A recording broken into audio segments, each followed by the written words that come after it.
ਦਾ ਸਮਾਂ ਅਸੀਂ ਤੁਹਾਨੂੰ ਦੱਸਣਾ ਚਾਹੁੰਦੇ ਹਾਂ। ਜਿਸ ਤਰ੍ਹਾਂ ਕਿ ਸਾਡੇ ਪ੍ਰੋਗਰਾਮ ਦਾ ਸਮਾਂ ਹੈ 7:30 ਤੋਂ ਲੈ ਕੇ 9 ਵਜੇ ਤੱਕ, ਔਰ ਜੋ ਪੰਜਾਬੀ ਖਬਰਾਂ ਨੇ ਉਸ ਦਾ ਸਮਾਂ ਹੈ 9 ਵਜੇ ਤੋਂ ਲੈ ਕੇ 9:30 ਵਜੇ ਤੱਕ। ਜੋ ਸਪੈਸ਼ਲ ਇੰਟਰਵਿਊਜ਼ ਹੁੰਦੀਆਂ ਨੇ ਉਸ ਦਾ ਸਮਾਂ ਹੈ 9:30 ਵਜੇ ਤੋਂ ਲੈ ਕੇ 10 ਵਜੇ ਤੱਕ। ਇਹ ਤਿੰਨੋਂ ਪ੍ਰੋਗਰਾਮ ਤੁਸੀਂ ਲਾਈਵ ਦੇਖ ਸਕਦੇ ਹੋ ਫੇਸਬੁੱਕ ਤੇ ਜਾ ਕੇ,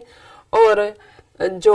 YouTube ਤੇ ਜੋ TV84 ਦਾ ਚੈਨਲ ਹੈ ਉਸ ਤੇ ਤੁਸੀਂ ਇਹਨਾਂ ਤਿੰਨੋਂ ਪ੍ਰੋਗਰਾਮ ਨੂੰ ਲਾਈਵ ਦੇਖ ਸਕਦੇ ਹੋ। ਅਸੀਂ ਇਹ ਵੀ ਚਾਹਾਂਗੇ ਕਿ ਤੁਸੀਂ ਇਹਨਾਂ ਨੂੰ ਵੱਧ ਤੋਂ ਵੱਧ ਲਾਈਕ ਕਰੋ, ਸ਼ੇਅਰ ਕਰੋ ਅਤੇ ਨਾਲ ਹੀ YouTube ਤੇ ਜਾ ਕੇ ਵੱਧ ਤੋਂ ਵੱਧ ਸਬਸਕ੍ਰਾਈਬ ਵੀ ਕਰੋ। Thank you so much. So keep watching TV84।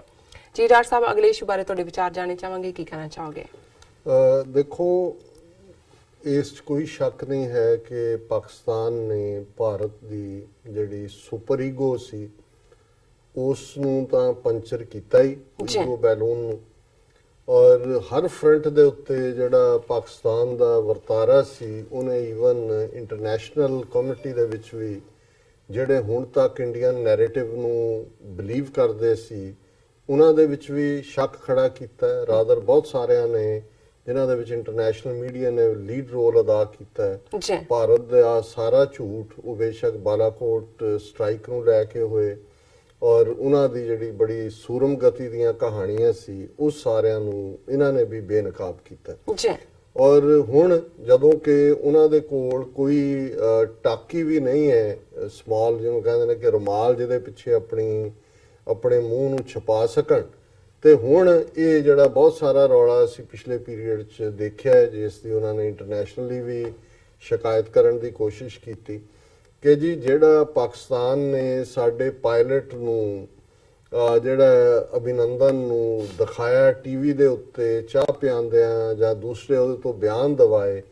ਇਹ ਜਨੀਵਾ ਕਨਵੈਨਸ਼ਨ ਜਿਹੜੀ ਕਿ 1949 'ਚ ਜ਼ਾਹਰ ਸਾਈਨ ਹੋਈ, ਜਿਹਦੇ ਕੁਝ ਕਲੌਜ਼ ਨੇ ਜਿਹਦੇ ਥੱਲੇ ਜਿਵੇਂ ਇਹ ਹੈ ਕਿ ਵੀ ਤੁਸੀਂ ਜੇ ਕਿਸੇ ਨੂੰ ਮਾਰਿਆ ਡਿਊਰਿੰਗ ਦਾ ਵਾਰ ਤੇ ਉਸ ਨੂੰ ਤੁਸੀਂ ਉਹਨਾਂ ਦੀਆਂ ਬਾਡੀਜ਼ ਡਿਸਪਲੇ ਨਹੀਂ ਕਰ ਸਕਦੇ ਐਜ਼ ਅ ਵਾਰ ਟਰਾਫੀ। ਨਹੀਂ ਤਾਂ ਹੁੰਦਾ ਸੀ ਮਾਰਿਆਂ ਦੇ ਉੱਤੇ ਬੰਦੂਕ ਲੈ ਕੇ ਖੜੇ ਨੇ, ਜਾਂ ਕਿਸੇ ਨੂੰ ਤੁਸੀਂ ਜ਼ਖਮੀ ਹਾਲਤ 'ਚ ਹੈ ਜਾਂ ਦੂਸਰਾ ਉਸ ਨੂੰ ਜਿਹੜਾ ਕੋਈ ਵੀ ਉਸ ਤੋਂ ਜਿਹੜਾ ਲੈਣਾ ਇਸ ਕਿਸਮ ਦਾ ਬਿਆਨ ਜਿਹੜਾ ਕਿ ਉਸ ਲਈ ਅਪਮਾਨਿਤ ਕਰਨ ਵਾਲਾ ਹੋਏ, ਜਾਂ ਕੋਈ ਉਹਦੇ ਰਾਹੀਂ ਦਿੱਤਾ ਮੈਸੇਜ ਜਿਹੜਾ ਕਿ ਉਹਦੇ ਮੁਲਕ ਵਾਲਿਆਂ ਨੂੰ ਜਾਂ ਦੂਜਿਆਂ ਨੂੰ ਜਿਹੜਾ ਉਹ ਡੀਗ੍ਰੇਡ ਕਰਦਾ ਹੋਏ, ਜਾਂ ਉਸ ਦੀਆਂ ਧਾਰਮਿਕ ਆਜ਼ਾਦੀਆਂ ਦੇ ਮਾਮਲੇ 'ਚ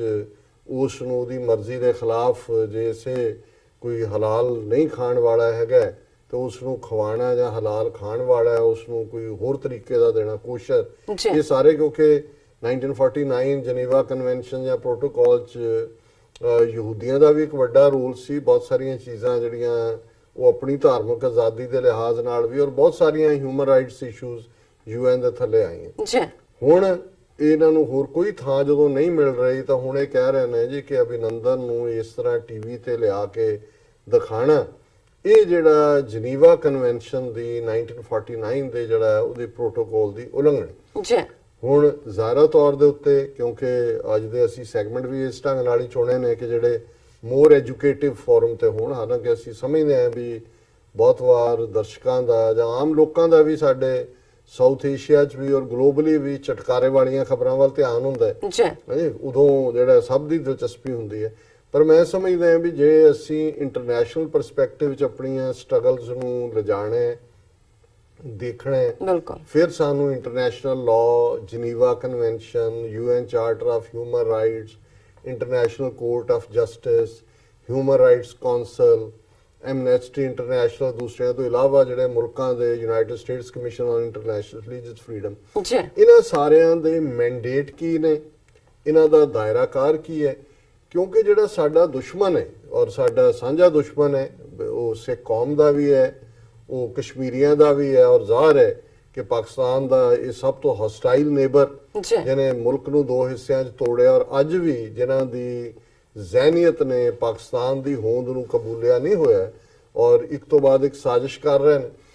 ਔਰ ਇਹਨਾਂ ਨੇ ਜਿਹੜੇ ਜ਼ਾਹਰ ਹੈ ਕਿ ਇਹਨਾਂ ਦੀ ਮੈਂਟੈਲਿਟੀ ਜਿਸ ਨੂੰ ਅਕਸਰ ਆਮ ਸਾਦਾ ਪੰਜਾਬੀ 'ਚ ਬਣੀਆਂ ਮੈਂਟੈਲਿਟੀ ਕਹਿੰਦੇ ਨੇ, ਔਰ ਇਹ ਬੜਾ ਮਸ਼ਹੂਰ ਸੀ। ਬਣੀਆਂ ਮੈਂਟੈਲਿਟੀ ਇਹੀ ਸੀ ਕਿ ਸਾਹਮਣੇ ਤੁਸੀਂ ਉਹਨੂੰ ਧਮਕੀ ਵੀ ਦੇ ਦਿਓ, ਚਪੇੜ ਵੀ ਮਾਰ ਲਓ, ਦੂਜਾ ਵੀ ਹੈ ਵੱਧ ਤੋਂ ਵੱਧ ਉਹ ਜਦੋਂ ਤੁਸੀਂ ਉਹਨੂੰ ਮਾਰਦੇ ਹੋ ਇਹ ਕਹਿੰਦਾ ਸੀ ਇਬਕੀ ਬਾਰ ਮਾਰ ਤੋਂ ਦੇਖੋ, ਤੁਸੀਂ ਇੱਕ ਹੋਰ ਛੱਡੀ ਆ ਇਬਕੀ ਬਾਰ ਮਾਰ ਤੋਂ ਦੇਖੋ। ਸੋ ਜ਼ਾਹਿਰ ਤੌਰ ਦੇ ਉੱਤੇ ਉਹ ਅੱਗੋਂ ਹੱਥ ਨਹੀਂ ਸੀ ਚੁੱਕਦਾ ਜਾਂ ਉਹਦੇ 'ਚ ਹਿੰਮਤ ਵੀ ਨਹੀਂ ਸੀ, ਪਰ ਉਹਦੀ ਜਿਹੜੀ ਮਾਰ ਸੀ ਉਹ ਕਲਮ ਦੀ ਮਾਰ ਹੁੰਦੀ ਸੀ ਕਿ ਜੇ ਤੁਹਾਡੇ ਬਾਬੇ ਦਾਦੇ ਨੇ 100 ਰੁਪਈਆ ਕਰਜ਼ ਲਿਆ ਤੇ ਤੁਸੀਂ ਬਾਬੇ ਨੇ ਲਿਆ 4 ਜਨਰੇਸ਼ਨਾਂ ਤੁਸੀਂ 1000 ਮੋੜ ਚੁੱਕੇ ਹੁੰਦੇ ਸੀ ਤੇ ਸਟਿਲ ਮੂਲ ਉੱਥੇ ਹੁੰਦਾ ਸੀ 100, ਕਿਉਂਕਿ ਜਿਹੜਾ ਤੁਸੀਂ 1000 ਮੋੜਿਆ ਉਹ ਸੂਦ ਹੁੰਦਾ ਸੀ ਜਿਹਨੂੰ ਚੱਕਰਵਿਆਧੀ ਵਿਆਜ-ਬਾਜ ਕਹਿੰਦੇ ਸੀ, ਇੱਕ ਤੋਂ ਬਾਅਦ ਇੱਕ ਤੇ ਜ਼ੀਰੋ ਦੇ ਅੱਗੇ ਇੱਕ। ਜੇ ਤੁਹਾਡਾ ਤੁਸੀਂ ਮੋੜ ਵੀ ਦਿੱਤਾ ਤੁਹਾਡੀ ਅਗਲੀ ਜਨਰੇਸ਼ਨ ਨੂੰ ਆ ਕੇ ਉਹ ਫੜ ਲੈਂਦੇ ਸੀ, ਇੱਕ ਜ਼ੀਰੋ ਕੋਡ ਹੋਰ ਲਾਈ ਹੁੰਦੀ ਸੀ, 1000 ਦਾ 10 ਬਣਾਇਆ ਹੁੰਦਾ ਸੀ। ਇਹਨੂੰ ਕਲਮ ਦੀ ਮਾਰ ਕਹਿੰਦੇ ਨੇ। ਸੋ ਜ਼ਾਹਿਰ ਹੈ ਵੀ ਉਹ ਜਿਹੜੀ ਬਾਣੀਏ ਦੇ ਕੋਲ ਬਈ ਸੀ ਉਹਦੀ ਕਲਮ ਦੀ ਮਾਰ ਸੀ ਉਦੋਂ। ਅੱਜ ਉਹਨਾਂ ਦੇ ਕੋਲ ਉਹਨਾਂ ਨੇ ਐਜੂਕੇਸ਼ਨ ਹੈ, IT ਸੈਕਟਰ ਦੇ ਉਹ ਮਾਹਰ ਨੇ ਦੁਨੀਆ ਦੇ ਵਿੱਚ, ਉਹ ਇਹਨਾਂ ਸਾਰੇ ਫੋਰਮਸ ਜਿਨ੍ਹਾਂ ਦਾ ਮੈਂ ਜ਼ਿਕਰ ਕੀਤਾ ਉਹਨਾਂ 'ਚ ਵੜੇ ਹੋਏ ਨੇ। ਔਰ ਜਦੋਂ ਇਹਨਾਂ ਦੀਆਂ ਕਰਤੂਤਾਂ ਜਿਹੜੀਆਂ ਹਿਊਮਨ ਰਾਈਟਸ ਵਾਇਓਲੇਸ਼ਨਸ ਦੀਆਂ ਨੇ, ਲੋਕਾਂ ਦੀਆਂ ਮੁੱਢਲੀਆਂ ਆਜ਼ਾਦੀਆਂ ਖੋਹਣ ਦੀਆਂ ਨੇ, ਉਹਨਾਂ ਨੂੰ ਅਸੀਂ ਤਾਂ ਮਾੜਾ ਮੋਟਾ ਮੈਮੋਰੈਂਡਮ ਹੀ ਡਰਾਫਟ ਕਰ ਸਕਦੇ ਹਾਂ ਜਾ ਕੇ ਦੇ ਆਂਦੇ, ਪਰ ਇਹ ਅੰਦਰੋਂ ਕਿਵੇਂ ਸੈਬੋਟਾਜ ਕਰਦੇ ਨੇ, ਕਿਵੇਂ ਇਹਨਾਂ ਨੇ ਸਿੱਖ ਕੌਮ ਨੂੰ ਇਹਦੇ ਬਾਵਜੂਦ ਕਿ ਅਸੀਂ ਵਿਕਟਮ, ਸਾਡੀ ਇੱਕ ਜਨਰੇਸ਼ਨ ਮਾਰ ਮੁਕਾਈ, ਇਹਨਾਂ ਨੇ ਸਾਡਾ ਇੰਟਰਨੈਸ਼ਨਲ ਇਮੇਜ ਇੱਕ ਐਕਸਟ੍ਰੀਮਿਸਟ ਵਾਲਾ ਬਣਾ ਦਿੱਤਾ, ਇੱਕ ਟੈਰਰਿਸਟ ਵਾਲਾ ਬਣਾ ਦਿੱਤਾ। ਔਰ ਇਸੇ ਤਰ੍ਹਾਂ ਪਾਕਿਸਤਾਨ ਜਿਹੜਾ ਖੁਦ ਸਫਰਰ ਹੈ, ਜਿਨ੍ਹਾਂ ਦਾ ਮੁਲਕ 2 ਹਿੱਸਿਆਂ 'ਚ 1971 'ਚ ਤੋੜਿਆ ਹੈ, ਜਿਨ੍ਹਾਂ ਦੇ ਅੰਦਰ ਵੜ ਕੇ ਇਹਨਾਂ ਦੀਆਂ ਇੰਟੈਲੀਜੈਂਸ ਏਜੰਸੀਆਂ, ਅਜੀਤ ਡੋਵਲ ਦਾ ਅਸੀਂ ਜ਼ਿਕਰ ਕੀਤਾ ਕਿ ਕਿਵੇਂ ਉਹ ਖੁਦ ਕਲੇਮ ਕਰਦਾ ਜੀ ਮੈਂ 7 ਸਾਲ ਪਾਕਿਸਤਾਨ 'ਚ ਰਿਹਾ, ਉੱਥੇ ਕੋਈ ਮਰੂੰਡਾ ਤਾਂ ਨਹੀਂ ਸੀ ਵੇਚਦਾ ਹੋ ਜਾਂ ਗਨੇਰੀਆਂ ਤਾਂ ਨਹੀਂ ਸੀ ਵੇਚਦਾ। ਇਹੀ ਕੁਛ ਜਿਹੜੇ ਸਾਰੇ ਰਿਕਰੂਟਿੰਗ ਕਰਕੇ ਮੁੜ ਕੇ ਗਰੀਬ ਜਿਹੜੇ ਨੇ ਨੌਜਵਾਨਾਂ ਕੋਲੋਂ, ਕੋਈ ਸਰਬਜੀਤ ਹੋਏ, ਕੋਈ ਕਸ਼ਮੀਰ ਸਿੰਘ ਹੋਏ, ਉਹਨਾਂ ਤੋਂ ਜੋ ਕੁਛ ਕਰਵਾਉਂਦੇ ਰਹੇ ਨੇ। ਔਰ ਫਿਰ ਕੁਲਭੂਸ਼ਣ ਯਾਦਵ ਦੇ ਲੈਵਲ ਦੇ ਉੱਤੇ ਜਿਹੜਾ ਇਹਨਾਂ ਨੇ ਨੈਟਵਰਕ ਬਣਾਇਆ, ਔਰ ਇਹਨਾਂ ਦਾ ਪ੍ਰਾਈਮ ਮਿਨਿਸਟਰ ਲਾਲ ਕਿਲੇ ਤੋਂ ਖਲੋ ਕੇ ਬਲੋਚਿਸਤਾਨ ਔਰ ਗਿਲਗਿਤ ਔਰ ਦੂਸਰਿਆਂ ਦੀ ਗੱਲ ਕਰਦਾ ਹੈ। ਸੋ ਇਹ ਨਹੀਂ ਹੈ, ਲੇਕਿਨ ਇਹਦੇ 'ਚ ਸਾਡੀ ਫੇਲਿਅਰ ਹੈ। ਇੱਕ ਤਾਂ ਸਾਨੂੰ ਵੈਸੇ ਵੀ ਪੜ੍ਹਨ ਲਿਖਣ ਦਾ ਸ਼ੌਕ ਘੱਟ ਹੈ, ਦੂਸਰਾ ਮੈਂ ਸਮਝਦਾ ਵੀ ਜਿਹੜੇ ਅਸੀਂ ਬਾਹਰ ਵੀ ਸਾਡੇ ਚੋਂ ਆਉਂਦੇ ਨੇ, ਅਸੀਂ ਗੈਸ ਸਟੇਸ਼ਨ ਜਾਂ ਟਰੱਕ ਜਾਂ ਪੈਸੇ ਦੀ ਦੌੜ 'ਚ ਵੱਡੇ ਘਰਾਂ ਦੇ ਆ, ਜਿਹੜਾ ਪੈਟਰੀਓਟਿਜ਼ਮ ਹੈ, ਕੌਮ ਪ੍ਰਸਤੀ ਹੈ, ਜਿਹਦੇ ਥੱਲੇ ਅਸੀਂ ਸਿਸਟਮ ਜਾਈਏ। ਦੇਖ ਲਓ ਜਾ ਕੇ ਕਿੰਨੇ ਕੁ ਕਾਂਗਰਸਮੈਨ ਹੈ ਸੈਨੇਟਰਾਂ ਦੇ ਦਫ਼ਤਰਾਂ 'ਚ ਸਾਡੇ ਮੁੰਡੇ ਕੁੜੀਆਂ ਇੰਟਰਨ ਕਰਦੇ ਨੇ, ਤੇ ਇਹਨਾਂ ਦਾ ਕੰਪੇਅਰ ਕਰ ਲਓ। ਹੁਣ ਹੁੰਦਾ ਜੀ ਕਾਂਗਰਸਮੈਨ ਇੰਡੀਆ ਨੇ ਕਿਵੇਂ ਚਿੱਠੀ ਲਿਖਤੀ ਫਾਰ ਇੰਡੀਆ ਜਾਂ ਅਗੇਂਸਟ ਪਾਕਿਸਤਾਨ ਜਾਂ ਅਗੇਂਸਟ ਫਲਾਣੇ, ਕਿਉਂਕਿ ਇਹਨਾਂ ਦੇ ਉੱਥੇ ਬੈਠੇ ਨੇ ਮੁੰਡੇ ਕੁੜੀਆਂ। ਉਹ ਭਾਵੇਂ ਉਹ ਪ੍ਰੈਕਟਿਸਿੰਗ ਹਿੰਦੂ ਨਹੀਂ ਹੋਣਗੇ, ਉਹ ਸ਼ਰਾਬੀ ਵੀ ਹੋਣਗੇ, ਹੋਰ ਵੀ 36 ਚਲਿੱਤਰ ਹੋਣਗੇ, ਲੇਕਿਨ ਜਦੋਂ ਇੰਡੀਆ ਦੀ ਗੱਲ ਆਉਂਦੀ ਆ ਉਹ ਫਿਰ ਨੈਸ਼ਨਲਿਸਟ ਹੁੰਦੇ ਨੇ। ਸੋ ਇਹ ਮੈਂ ਸਮਝਦਾ ਵੀ ਇੱਕ ਜ਼ਰੂਰੀ ਪਾਰਟ ਹੈ। ਹੁਣ ਬਹੁਤਿਆਂ ਨੂੰ ਜਨੀਵਾ ਪ੍ਰੋਟੋਕਾਲ ਕੀ ਰੌਲਾ ਉਹਨਾਂ ਨੇ ਪਾਣਾ, ਕਿਉਂਕਿ ਉਹਨਾਂ ਨੂੰ ਇੱਕ ਤਾਂ ਆਪਣੀ ਕਰਾਊਡ ਨੂੰ ਦੱਸਣ ਲਈ ਕੁਝ ਚਾਹੀਦਾ ਕਿ ਵੀ ਕੀ ਹੋਇਆ, ਤੇ ਦੂਸਰੇ ਪਾਸੇ ਉਹਨਾਂ ਨੂੰ ਬਾਹਰ ਵੀ ਜਿਹੜਾ ਉਹ ਪਾਕਿਸਤਾਨ ਨੂੰ ਉਹਦਾ ਡਿਫੈਂਸਿਵ ਰੱਖਣ ਲਈ ਚਾਹੀਦਾ। ਔਰ ਜਿਵੇਂ ਮੈਂ ਅੱਗੇ ਵੀ ਇੱਕ ਵਾਰ ਕਿਹਾ ਸੀ ਕਿ ਪਾਕਿਸਤਾਨ ਨੇ ਜਿਹੜਾ ਕਿ ਖੁਦ ਵਿਕਟਮ ਹੈ, ਔਰ ਉਹਨਾਂ ਦੇ ਪ੍ਰਾਈਮ ਮਿਨਿਸਟਰ ਇਮਰਾਨ ਖਾਨ ਨੇ 70,000 ਦੀ ਫਿਗਰ ਦਿੱਤੀ ਹੈ ਜਿਹੜੀ ਇੰਟਰਨਲੀ ਮਾਰੇ ਗਏ ਇਹ ਸਾਰੇ ਦੌਰ ਦੇ ਵਿੱਚ। ਕਿਉਂ ਨਹੀਂ ਇਸ ਸਾਰੇ ਪਾਰਟ ਹੁਣ ਸਮਝੌਤਾ ਐਕਸਪ੍ਰੈਸ ਜਿਸ ਦੇ ਵਿੱਚ ਮਰਨ ਵਾਲੇ 60 ਤੋਂ ਜ਼ਿਆਦਾ ਪਾਕਿਸਤਾਨੀ ਸ਼ਹਿਰੀ ਨੇ, ਕਿਵੇਂ ਉਹ ਅਸੀਮਾਨੰਦ ਹੋਏ, ਕਰਨਲ ਪ੍ਰੋਤ ਹੋਏ, ਇੰਡੀਅਨ ਇੰਟੈਲੀਜੈਂਸ ਦਾ ਸਰਵਿੰਗ ਕਰਨਲ, ਉਸ ਕੇਸ ਦਾ ਵੀ ਹੁਣ ਜ਼ਿਕਰ ਸੀ। ਹੁਣ ਇੰਨੀ ਖਬਰ ਸੀ ਕਿਤੇ ਕਿ ਜੀ ਇੱਕ ਪਾਕਿਸਤਾਨ ਦਾ ਜਿਹੜਾ ਸੀ ਵਿਕਟਮ ਦਾ ਰਿਸ਼ਤੇਦਾਰ, ਉਹਨੇ ਕਿਹਾ ਜੀ ਅਸੀਂ ਉਹਨੂੰ ਵੀ, ਇਸ ਲਈ ਉਹਦਾ ਫੈਸਲਾ ਨਹੀਂ। ਹੁਣ ਸਮਝੌਤਾ ਐਕਸਪ੍ਰੈਸ ਔਰ ਇਹ ਸਾਰੇ ਇੰਨੇ ਵੱਡੇ ਸੀ ਇਹਨਾਂ ਦੇ ਹੱਥ ਦੇ ਵਿੱਚ ਕਿ ਦੁਨੀਆ ਭਰ ਦੇ ਵਿੱਚ ਇਹਨਾਂ ਨੂੰ ਬਤੌਰੇ ਟੈਰਰਿਸਟ ਤੁਸੀਂ ਐਕਸਪੋਜ਼ ਕਰ ਸਕਦੇ ਸੀ। ਔਰ ਹੁਣ ਮੈਂ ਸਮਝਦਾ ਕਿ ਵੀ ਕਿਉਂਕਿ ਇੰਟਰਨੈਸ਼ਨਲ ਮੀਡੀਆ ਨੇ ਨੋਟਿਸ ਲਿਆ, ਦੋਨਾਂ ਇੰਡੀਆ ਪਾਕਿਸਤਾਨ ਦੇ ਕਲੈਸ਼ ਹੋਣ ਦੀ ਲਾਈਨ ਜਿਹੜੀ ਕਿ ਨਿਊਕਲੀਅਰ ਤੱਕ ਐਂਡ ਹੋ ਸਕਦੀ ਸੀ, ਔਰ ਉਹਨਾਂ ਨੇ ਇੰਟਰਨੈਸ਼ਨਲ ਮੀਡੀਆ ਨੇ ਐਕਸਪੋਜ਼ ਕੀਤਾ। ਇਹਦੇ ਜੇ ਕਹੀਏ ਜੀ ਪਾਕਿਸਤਾਨ ਦੇ ਜਾਂ ਸਾਡੇ ਜਰਨਲਿਸਟ ਇਧਰ ਨੇ, ਉਹਨਾਂ ਨੇ ਕੋਈ ਬਹੁਤ ਕੱਦੂ 'ਚ ਤੀਰ ਮਾਰਿਆ ਨਹੀਂ, ਉਹਨਾਂ ਨੇ ਰੈਸਟ੍ਰੇਂਟ ਦਿਖਾਇਆ ਇੰਡੀਅਨ ਜਰਨਲਿਸਟ ਜਾਂ ਉਹਨਾਂ ਦੀਆਂ ਉਹ ਫੁਦਕਦੀਆਂ ਜਿਹੜੀਆਂ ਐਂਕਰਾਂ ਨੇ ਉਹਨਾਂ ਦੇ ਮੁਕਾਬਲੇ। ਲੇਕਿਨ ਕੁੱਲ ਮਿਲਾ ਕੇ ਮੈਂ ਸਮਝਦਾ ਵੀ ਅਜੇ ਵੀ ਅਸੀਂ ਜਿਹੜਾ ਇਸ ਮਾਮਲੇ ਦੇ ਵਿੱਚ ਬਹੁਤ ਪਿੱਛੇ ਹਾਂ। ਲੇਕਿਨ ਇੱਕ ਮੈਂ ਰਾਈਟ ਅਪ ਦੇਖ ਰਿਹਾ ਸੀ ਗਲੋਬਲ ਰਿਸਰਚ ਦੇ ਵਿੱਚ ਮਿਸਟਰ ਐਂਡਰਿਊ ਕੋਰੀਬੋਕੇ ਉਹਨਾਂ ਦਾ ਨਾਂ ਸਪੈਲ ਹੁੰਦਾ ਹੈ, ਉਹਦੇ 'ਚ ਉਹਨਾਂ ਨੇ ਇਸ ਇਸ਼ੂ ਨੂੰ ਲਿਆ ਔਰ ਉਹਨਾਂ ਨੇ ਪ੍ਰੂਵ ਕੀਤਾ ਆਪਣੀ ਲਿਖਤ ਦੇ ਵਿੱਚ ਕਿ Pakistan did not violate the Geneva Convention, it confirmed it adherence to it. ਕਿ ਰਾਦਰ ਇਹ ਜਿਹੜਾ ਬਲੇਮ ਹੈ ਕਿ ਜੀ ਪਾਕਿਸਤਾਨ ਨੇ ਉਹਨੂੰ ਜਿਹੜਾ ਉਹ ਦਿਖਾ ਕੇ ਟੀਵੀ ਤੇ ਔਰ ਸਟੇਟਮੈਂਟ ਦਵਾ ਕੇ ਮਿਸਟ੍ਰੀਟ ਕੀਤਾ ਹੈ। ਜੀ ਉਹਨਾਂ ਨੇ ਕਿਹਾ ਵੀ ਇਸ ਦੇ ਉਲਟ ਰਾਦਰ ਇਹ ਨਹੀਂ ਵੀ ਪਾਕਿਸਤਾਨ ਨੇ ਉਹਨੂੰ ਵਾਇਲੇਟ ਨਹੀਂ ਕੀਤਾ, ਇਸ ਦੇ ਬਰਕਸ ਰਾਦਰ ਪਾਕਿਸਤਾਨ ਨੇ ਐਡਹੀਅਰ ਕੀਤਾ ਹੈ ਜਨੀਵਾ ਕਨਵੈਨਸ਼ਨ ਦਾ ਜੋ ਪ੍ਰੋਟੋਕਾਲ ਹੈ, ਔਰ ਉਹਦੇ ਚ ਉਹਨਾਂ ਨੇ ਜਿਹੜਾ ਓਪਨਿੰਗ ਉਹਨਾਂ ਦਾ ਜ਼ੁਮਲਾ ਹੈ ਔਰ ਇਹ ਜਿਹੜਾ ਉਹਨਾਂ ਨੇ ਕਿਹਾ ਵੀ desperate distraction to cover up a military defeat, ਜਿਹੜਾ ਰੌਲਾ ਪਾਇਆ ਕਿਉਂਕਿ ਮਿਲਟਰੀ ਡਿਫੀਟ ਹੋਈ ਹੈ ਉਹਨੂੰ ਕਵਰ ਕਰਨ ਲਈ ਹੈ। After suffering a humiliating military defeat on the morning of 27 February when Pakistan shot down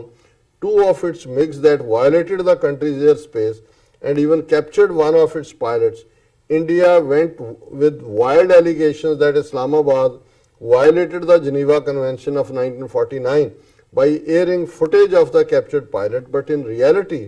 Pakistan actually confirmed its adherence to this cornerstone of international law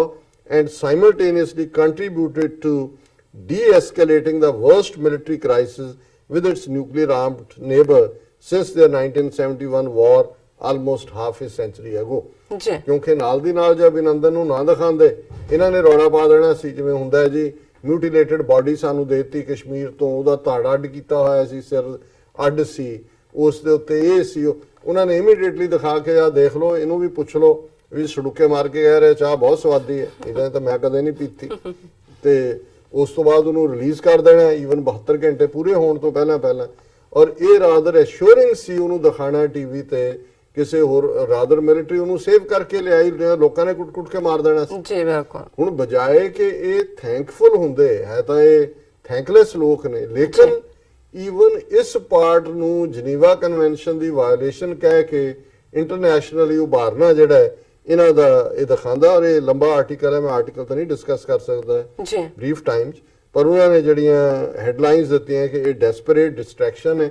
cover up ਜਿਹੜੀ military defeat ਹੋਈ ਹੈ। ਫਿਰ ਉਹਨਾਂ ਨੇ ਕਿਹਾ ਕਿ ਵੀ ਇਹ ਜਿਹੜਾ seat with your own eyes, ਕਿ ਜਦੋਂ ਉਹਨਾਂ ਨੇ ਜੇ ਉਹ ਚਾਹ ਪੀ ਰਿਹਾ ਔਰ ਦੱਸ ਰਿਹਾ, ਇਹਦਾ ਮਤਲਬ ਇਹ ਸੀ ਕਿ ਤੁਸੀਂ ਦੇਖ ਲਓ ਆਪਣੀਆਂ ਅੱਖਾਂ ਨਾਲ ਕਿ ਅਸੀਂ ਕੋਈ ਮਿਸਟ੍ਰੀਟ ਨਹੀਂ ਕਰ ਰਹੇ, ਔਰ ਪਾਕਿਸਤਾਨੀ ਆਰਮੀ ਨੇ ਜਿਹੜਾ ਐਕਚੁਅਲੀ ਉਹਦੀ ਲਾਈਫ ਨੂੰ ਸੇਵ ਕੀਤਾ। ਫਿਰ ਉਹਨਾਂ ਨੇ ਕਿਹਾ ਕਿ ਵੀ ਇਹਦੇ ਬਾਵਜੂਦ ਕਿ ਇੰਡੀਆ ਨੇ ਇਹ ਮਿਲਟਰੀ ਸਟ੍ਰਾਈਕ ਕੀਤਾ ਸੀ, ਪਾਕਿਸਤਾਨ ਇਹਨੂੰ ਰੱਖ ਕੇ ਕਾਫੀ ਲੰਬਾ ਵਕਤ ਇਹਦੇ ਚੋਂ ਹੋਰ ਵੀ ਨੈਗੋਸ਼ੀਏਸ਼ਨ ਜਾਂ ਦੂਸਰਾ ਕੱਢ ਸਕਦਾ ਸੀ, ਬਟ ਪਾਕਿਸਤਾਨ ਨੇ ਜਿਹੜਾ ਇਹ ਸਾਰੇ ਨੂੰ ਪ੍ਰੈਫਰ ਕੀਤਾ ਹੈ ਕਿ ਉਹਨੂੰ ਉਹਨਾਂ ਦੇ ਹਵਾਲੇ ਕੀਤਾ ਜਾਏ। Or state censorship in the self professed world of largest democracy, ਉਹਨਾਂ ਨੇ ਕਿਹਾ ਕਿ ਵੀ ਇਹ ਇੱਕ ਪਾਸੇ ਤਾਂ ਭਾਰਤ ਦੇ ਵਿੱਚ ਜਿਹੜੇ ਮੇਨ ਐਂਕਰ ਔਰ ਮੇਨ ਚੈਨਲ ਤਾਂ ਉਹਨਾਂ ਦਾ ਹੀ ਮਾਊਥਪੀਸ ਬਣੇ ਹੋਏ ਨੇ, ਲੇਕਿਨ ਕੋਈ ਵੀ ਅਦਰਵੇਜ਼ ਖਬਰ ਨੂੰ ਉਹਨਾਂ ਨੇ ਦਬਾਇਆ ਹੋਇਆ ਸੀ, ਔਰ ਜੇ ਪਾਕਿਸਤਾਨ ਨੂੰ ਆਪਣੀ ਟੀਵੀ ਤੇ ਨਾ ਦਿਖਾਉਂਦਾ ਤੇ ਇਸ ਸਾਰੇ ਪਾਰਟ ਨੂੰ ਵੀ ਹੋਰ ਰੰਗਤ ਦੇ ਕੇ ਜਿਹੜਾ ਉਹ ਜਿਹੜੀ ਆਪਸ ਟਕਰਾਅ ਦੀ ਲਾਈਨ ਸੀ ਉਹਨੂੰ ਹੋਰ ਵੀ ਖਤਰਨਾਕ ਹੱਦ ਤੱਕ ਲਿਜਾਇਆ ਜਾ ਸਕਦਾ ਸੀ। ਔਰ ਇਹ ਸਾਰੇ ਚ ਉਹਨਾਂ ਨੇ ਇਹੀ ਕਿਹਾ ਕਿ ਵੀ ਪਾਕਿਸਤਾਨ ਨੇ ਜਿਹੜਾ ਬਹੁਤ ਰੈਸਟ੍ਰੇਂਟ ਤੋਂ ਕੰਮ ਲਿਆ,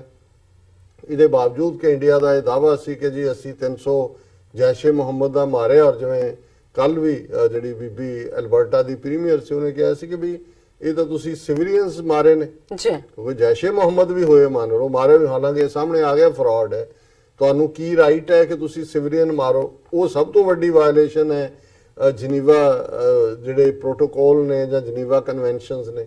ਕਿਉਂਕਿ ਜਦੋਂ ਲੜਾਈ ਹੁੰਦੀ ਹੈ ਦੋ ਮੁਲਕਾਂ ਦੇ ਵਿੱਚ ਵੀ ਜਾਂ ਈਵਨ ਜਿਹੜੇ ਪੈਰਾਮੀਟਰ ਨੇ ਉਹਨਾਂ ਨੇ ਸੈੱਟ ਕੀਤੇ ਹੋਏ ਗੁਰਿਲਾ ਇਨਸਰਜੈਂਟ ਗਰੁੱਪਸ ਔਰ ਅਗੇਂਸਟ ਦਾ ਸਟੇਟ, ਉਹਦੇ ਤੁਸੀਂ ਸਿਵਿਲੀਅਨ ਟਾਰਗੇਟ ਹਿੱਟ ਨਹੀਂ ਕਰਦੇ, ਤੁਸੀਂ ਹਸਪੀਟਲ ਹਿੱਟ ਨਹੀਂ ਕਰਦੇ, ਤੁਸੀਂ ਮਾਰਕੀਟਸ ਹਿੱਟ ਨਹੀਂ ਕਰਦੇ, ਤੁਸੀਂ ਫੌਜੀ ਟਾਰਗੇਟ ਕਰ ਸਕਦੇ ਹੋ ਜੇ ਉਹਨਾਂ ਦੇ ਜਿਹੜਾ ਉਹ ਯੂਨੀਫਾਰਮਡ ਨੇ, ਤੁਸੀਂ ਮਿਲਟਰੀ ਦੇ ਅਗੇਂਸਟ। ਔਰ ਇਹੀ ਰੀਜ਼ਨ ਸੀ, ਮੈਨੂੰ ਯਾਦ ਹੈ ਕਿ ਭਾਈ ਕੁਲਬੀਰ ਸਿੰਘ ਬੜਾ ਪਿੰਡ ਜਿਹੜੇ ਅਮਰੀਕਾ ਆਏ 10-11 ਸਾਲ ਇੱਥੇ ਜੇਲ੍ਹ 'ਚ ਰਹੇ, ਉਹਨਾਂ ਦੀ ਐਕਸਟ੍ਰੈਡੀਸ਼ਨ ਮੰਗੀ ਇੰਡੀਅਨ ਗਵਰਨਮੈਂਟ ਨੇ, ਔਰ ਜਦੋਂ ਉਹਨਾਂ ਦਾ ਕੇਸ ਚੱਲਿਆ ਤਾਂ 32 ਕੇਸ ਉਹਨਾਂ ਦੇ ਖਿਲਾਫ ਇੰਡੀਅਨ ਗਵਰਨਮੈਂਟ ਨੇ ਰਜਿਸਟਰ ਕੀਤੇ ਹੋਏ ਸੀ ਦਿੱਤੇ। ਉਹ ਜਦੋਂ ਅੱਡ ਕੋਰਟਸ 'ਚ ਚੱਲੇ, ਕੈਲੀਫੋਰਨੀਆ ਦੇ ਫ੍ਰੈਜ਼ਨੋ ਕੋਰਟਸ ਦੀ ਹੀਅਰਿੰਗ ਚੱਲੀ, 32 ਚੋਂ ਜਿਹੜੇ 29 ਕੇਸ ਨੇ ਉਹ ਜੱਜ ਨੇ, ਡਿਫਰੈਂਟ ਜੱਜਸ ਨੇ ਜਿਨ੍ਹਾਂ ਸਾਹਮਣੇ ਉਹ ਡਿਸਮਿਸ ਕਰਤੇ ਸੀ, ਕਿਉਂਕਿ 29 ਕੇਸ ਸੀ ਜਿਨ੍ਹਾਂ ਦੇ ਵਿੱਚ ਕੁਲਬੀਰ ਸਿੰਘ ਦੇ ਉੱਤੇ ਇਹ ਸੀ ਕਿ ਉਹਨਾਂ ਨੇ ਪੁਲਿਸ ਦੀ ਚੌਕੀ ਤੇ ਹਮਲਾ ਕੀਤਾ ਜਾਂ ਸੀਆਰਪੀਐਫ ਦੇ ਬੰਦੇ ਮਾਰੇ, ਫਲਾਂ ਸੀਆਰਪੀਐਫ ਦੇ ਗਸ਼ਤੀ ਦਸਤੇ ਤੇ ਹਮਲਾ ਕੀਤਾ ਜੀ ਔਰ ਜੱਜਸ ਨੇ 3 ਸੀ ਜਿਹਦੇ ਚ ਕਿ ਜਿਹੜੇ ਮੁਖਬਰ ਸੀ ਬੜੇ ਪੁਲਿਸ ਦੇ, ਉਹਨਾਂ ਦੇ ਘਰਾਂ 'ਚ ਜਾ ਕੇ ਉਹਨਾਂ ਨੇ ਉਹਨਾਂ ਦੇ ਜਿਹੜੇ ਸੀ ਉਹਨਾਂ ਨੂੰ ਸਜ਼ਾ ਦਿੱਤੀ। ਸੋ ਉਹਨੇ ਜੱਜ ਨੇ ਕਿਹਾ ਵੀ ਕਿਉਂਕਿ ਇਹ ਅਨਡਿਕਲੇਅਰਡ ਵਾਰ ਸੀ, ਜੀ ਇੰਡੀਅਨ ਫੌਜੀ ਹਮਲਾ ਸੀ ਦਰਬਾਰ ਸਾਹਿਬ ਤੇ ਔਰ ਸਿੱਖਾਂ ਦੇ ਖਿਲਾਫ ਇਹ ਸੀ, ਤੇ ਆਰਮਡ ਤਰੀਕੇ ਨਾਲ ਜੇ ਤੁਹਾਡੇ ਖਿਲਾਫ ਫੌਜ ਹਥਿਆਰ ਵਰਤ ਰਹੀ ਹੈ ਤੇ ਹਥਿਆਰਾਂ ਦੇ ਨਾਲ ਆਪਣੇ ਆਪ ਨੂੰ ਡਿਫੈਂਡ ਕਰਨਾ ਤੁਹਾਡਾ ਹੱਕ ਹੈ। ਬਿਲਕੁਲ। ਔਰ ਉਹ ਉਹਨਾਂ ਨੇ ਕੀਤਾ। ਉਹਨਾਂ ਨੇ ਕਿਹਾ ਕਿਉਂਕਿ ਸੀਆਰਪੀਐਫ ਔਰ ਪੁਲਿਸ ਦੇ ਉੱਤੇ ਹਮਲੇ ਤਾਂ ਉਸ ਜੰਗ ਦਾ ਹਿੱਸਾ ਨੇ, ਪਰ ਜਿਹੜੇ 3 ਕੇਸ ਸੀ ਜਿਹਦੇ ਚ ਕਿ ਸਿਵਿਲੀਅਨ ਮਾਰੇ ਗਏ ਸੀ, ਉਹਨਾਂ ਦੇ ਮਾਮਲੇ 'ਚ ਫਿਰ ਕੁਲਬੀਰ ਸਿੰਘ ਨੂੰ ਜਿਹੜਾ ਉਹ ਐਕਸਟ੍ਰਾਡਾਈਟ ਕਰਤਾ ਗਿਆ ਸੀ ਇੰਡੀਆ। ਹਾਲਾਂ ਉੱਥੇ ਕੇਸ ਚੱਲਿਆ, ਉਹਦੇ ਚ ਗਵਾਹੀਆਂ ਨਹੀਂ ਆਈਆਂ, ਉਹ ਬਰੀ ਹੋ ਗਏ ਸੀ। ਸੋ ਮੈਂ ਇਸ ਲਈ ਕਹਿ ਰਿਹਾ ਕਿ ਜਨੀਵਾ ਪ੍ਰੋਟੋਕਾਲ ਨੇ ਜਾਂ ਜਨੀਵਾ ਕਨਵੈਨਸ਼ਨਸ ਨੇ ਈਵਨ ਇਹ ਜਿਹੜਾ ਹਥਿਆਰਬੰਦ ਸੰਘਰਸ਼ ਹੈ, ਆਰਮਡ ਸਟਰਗਲ ਹੈ, ਇਹਨੂੰ ਵੀ ਜਸਟੀਫਾਈ ਕਰੋ। ਅਮਰੀਕਨ ਕੋਰਟ ਦਾ ਡਿਸੀਜਨ ਹੈ ਕਿ ਵੀ ਜੇ ਤੁਹਾਡੇ ਖਿਲਾਫ ਜਿਹੜਾ ਫੌਜ ਤੁਹਾਨੂੰ ਮਾਰ ਰਹੀ ਹੈ ਫੌਜੀ ਹਥਿਆਰਾਂ ਨਾਲ, ਤੇ ਤੁਸੀਂ ਹਥਿਆਰ ਚੁੱਕ ਕੇ ਉਹਨਾਂ ਦੇ ਮੁਕਾਬਲੇ ਲੜ ਸਕਦੇ ਹੋ। ਪਰ ਮੈਂ ਸਮਝਦਾ ਵੀ ਇਹੀ ਕਲੌਜ਼ ਜਿਹੜੇ ਨੇ ਜਨੀਵਾ ਦੇ ਪ੍ਰੋਟੋਕਾਲ ਦੇ ਜਾਂ ਯੂਐਨ ਚਾਰਟਰ ਦੇ, ਉਹ ਕਸ਼ਮੀਰ ਦੇ ਵਿੱਚ ਵੀ ਲਾਗੂ ਹੁੰਦੇ ਨੇ। ਜੇ ਕਸ਼ਮੀਰੀ ਆਰਗੇਨਾਈਜੇਸ਼ਨਾਂ ਉਹ ਭਾਵੇਂ ਉਹਨੂੰ ਕੋਈ ਲਸ਼ਕਰੇ ਤਾਇਬਾ ਬਣਾ ਦੇ ਜਾਂ ਜੈਸ਼ੇ ਮੁਹੰਮਦ ਬਣਾ ਦੇ ਜਾਂ ਕੋਈ ਹੋਰ ਬਣਾ ਦੇ, ਜੇ ਉਹ ਹਥਿਆਰਬੰਦ ਤੌਰ ਤੇ ਲੜ ਰਹੇ ਨੇ ਇੰਡੀਅਨ ਆਰਮਡ ਫੌਜਾਂ ਦੇ ਖਿਲਾਫ, ਔਰ ਜਿਹੜੇ ਈਵਨ 42-43 ਸੀਆਰਪੀਐਫ ਦੇ ਮਾਰੇ ਗਏ, ਕੋਈ ਸਿਵਿਲੀਅਨ ਤਾਂ ਨਹੀਂ ਮਰੇ ਜੀ, ਉਹ ਵੀ ਉਹਨਾਂ ਦੇ ਜਿਹੜੇ ਨੇ ਉਹ ਸਿਕਿਉਰਿਟੀ ਮੈਨ ਨੇ। ਸੋ ਜ਼ਾਹਿਰ ਹੈ ਵੀ ਜੰਗ ਦੇ ਵਿੱਚ ਜੇ ਤੁਸੀਂ ਉਹਨਾਂ ਦੇ ਮਾਰ ਰਹੇ ਹੋ, ਮੁਕਾਬਲੇ 'ਚ ਕੋਈ ਮਰ ਜਾਂਦਾ ਉਹਨੂੰ ਤਾਂ ਨਹੀਂ ਕਹਿ, ਉਹਨੂੰ ਤਾਂ ਉਹ ਸ਼ਹੀਦ ਕਹਿੰਦੇ ਨੇ। ਹਾਂ, ਜਦੋਂ ਤੁਸੀਂ ਉਹਨਾਂ ਦੇ ਫਿਰ ਬੇਗੁਨਾਹ ਮਾਪਿਓ ਨੂੰ ਚੁੱਕਦੇ ਹੋ, ਘਰ ਵਾਲਿਆਂ ਨੂੰ ਚੁੱਕ ਕੇ ਟੌਰਚਰ ਕਰਦੇ ਹੋ, ਮਾਰਦੇ ਹੋ, ਉਹ ਖਿਲਾਫ ਵਰਜੀ ਹੈ ਜਨੀਵਾ ਕਨਵੈਨਸ਼ਨ ਦੀ। ਆਰਮਡ ਸਟਰਗਲ ਦੇ ਵਿੱਚ ਆਰਮਡ ਗੁਰਿਲਿਆਂ ਦਾ ਫੌਜੀ ਟਾਰਗੇਟ ਨੂੰ ਬਣਾਉਣਾ ਜਾਂ ਫੌਜਾਂ ਦਾ ਆਰਮਡ ਗੁਰਿਲਿਆਂ ਨੂੰ ਟਾਰਗੇਟ ਕਰਨਾ, ਪਰ ਸਿਵਿਲੀਅਨ ਦੇ ਉੱਤੇ ਜਿਹੜਾ ਈਵਨ ਪੁਲਵਾਮਾ ਉਹ ਉਸ ਵਾਰ ਦੇ ਵਿੱਚ ਜਿਹੜੀ ਔਰ ਜਨੀਵਾ ਕਨਵੈਨਸ਼ਨ ਦੇ ਮੁਤਾਬਕ ਬਿਲਕੁਲ ਉਹਨਾਂ ਦਾ ਹੱਕ ਬਣਦਾ ਹੈ, ਜਿਨ੍ਹਾਂ ਦੇ ਘਰ ਤੁਸੀਂ ਉਜਾੜੇ ਹੋਏ ਨੇ ਔਰ ਜਿਨ੍ਹਾਂ ਦਾ 1.5 ਲੱਖ ਜਿਹੜਾ ਇਨੋਸੈਂਟ ਕਸ਼ਮੀਰੀ ਹੈ ਤੁਸੀਂ ਉੱਥੇ ਜਾ ਕੇ ਮਾਰਿਆ ਹੋਇਆ। ਜੀ ਡਾਕਟਰ ਸਾਹਿਬ, ਬਿਲਕੁਲ। ਇੱਥੇ ਲੈਣਾ ਬ੍ਰੇਕ ਤੋਂ ਪਹਿਲਾਂ ਅਸੀਂ ਆਪਣੇ ਦਰਸ਼ਕਾਂ ਤੇ ਸਰੋਤਿਆਂ ਨੂੰ ਫਿਰ ਦੁਬਾਰਾ ਅਪੀਲ ਤੇ ਬੇਨਤੀ ਕਰਦੀ ਹਾਂ, ਵਿਊਅਰਸ, ਜਿਸ ਤਰ੍ਹਾਂ ਕਿ ਤੁਸੀਂ ਜਾਣਦੇ ਹੋ ਕਿ ਟੀਵੀ 84 ਮਨੁੱਖੀ ਹੱਕਾਂ ਦਾ ਪਹਿਰੇਦਾਰ ਹੈ। ਟੀਵੀ 84 ਸਿੱਖਾਂ, ਕਸ਼ਮੀਰੀਆਂ ਤੇ ਭਾਰਤ ਦੀਆਂ ਨਾਰਥ ਈਸਟ ਸਟੇਟਾਂ ਦੇ ਲੋਕਾਂ ਦੇ ਸਵੈ-ਨਿਰਣੇ ਦੇ ਹੱਕਾਂ ਦਾ ਹਾਮੀ ਹੈ। ਅਸੀਂ ਚਾਹਾਂਗੇ ਕਿ ਤੁਸੀਂ ਟੀਵੀ 84 ਦੀ ਵੱਧ ਤੋਂ ਵੱਧ ਮਾਈਕ ਸਹਾਇਤਾ ਕਰੋ। ਤੁਸੀਂ ਆਪਣੀ ਮਾਈਕ ਸਹਾਇਤਾ ਸਾਡੀ ਵੈਬਸਾਈਟ tv84.tv ਤੇ ਜਾ ਕੇ ਪੇਪਲ ਦੀ ਵਰਤੋਂ ਕਰਕੇ ਵਨ ਟਾਈਮ ਡੋਨੇਟ ਕਰ ਸਕਦੇ ਹੋ, ਮੰਥਲੀ ਡੋਨੇਟ ਵੀ ਕਰ ਸਕਦੇ ਹੋ। ਤੁਸੀਂ ਟੀਵੀ 84 ਦੇ ਨਾਮ ਤੇ ਚੈੱਕ ਬਣਾ ਕੇ ਸਾਨੂੰ ਮੇਲ ਵੀ ਕਰ ਸਕਦੇ ਹੋ ਸਾਡੇ ਇਸ ਪਤੇ ਤੇ 36-01 37th avenue, Long Island city, New York 11101 USA, ਜਾਂ ਫਿਰ ਤੁਸੀਂ ਸਾਨੂੰ ਫੋਨ ਰਾਹੀਂ ਵੀ ਸੰਪਰਕ ਕਰ ਸਕਦੇ ਹੋ ਸਾਡੇ ਫੋਨ ਨੰਬਰ ਤੇ 5164060694। Thank you so much viewers. ਤੁਸੀਂ ਨਾਲ ਇਸ ਤਰ੍ਹਾਂ ਬਣੇ ਰਹਿਣਾ। ਮਿਲਦੇ ਹਾਂ ਛੋਟੇ ਜਿਹੇ ਬ੍ਰੇਕ ਤੋਂ ਬਾਅਦ।